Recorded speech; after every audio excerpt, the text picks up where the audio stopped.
Cosgrove chimed in too, just Stian Solberg surging up the rankings.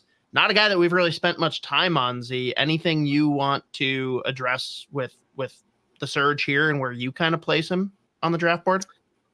Yeah, so the first time we actually brought him up was World Juniors for Norway. And then I think we started to a little bit.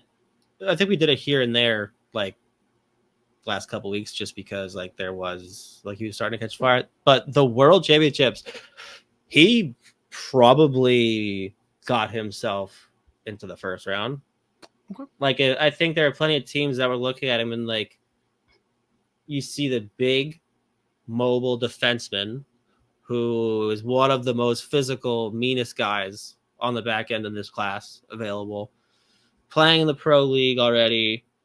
You're not really sure about the pro league, but then you go to the Worlds, and on that Norway team, I think he finished like either even or like plus 1 or 2, and he was playing 25 minutes a night against, obviously, I mean, like realistically, like the top 3 lines on every other team is going to be basically superior than all the lines on Team Norway. But like he didn't just hold his head above water, like he was legit shutting guys down, like NHL guys. Now you still have to like kind of take that with a grain of salt. Like you don't want to put a whole lot of eggs in just like the World's basket, but I think he was already going to be going anywhere from 40 to 55. But his play, like the consistency of his play, like in the league that he plays in all year, plus like you add in like this, like he was probably Norway's best player at the Worlds, and like they avoided relegation, whatever. I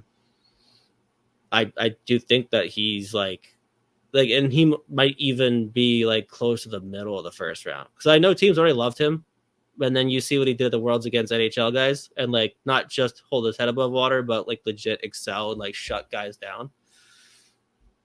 Like there's a decent chance he goes closer to 15 than 32. Like that's what I'll be. And again, like for me, I understand the first round appeal. I still have questions about just how much upside there is in terms of like the offense. Like there's some there for sure. Like he's not just like a defensive defenseman, like an offensive black hole or whatever. And he does have that pro game, and like that's his style of play. And he's again, he is mean as shit. Like he kills guys. And he's been doing it all year in the pro league in Norway. So I do think that he's played himself over the last like couple of months, like to be a firm first round pick. And then the World's obviously, I think probably solidified that he's going to be a first round pick.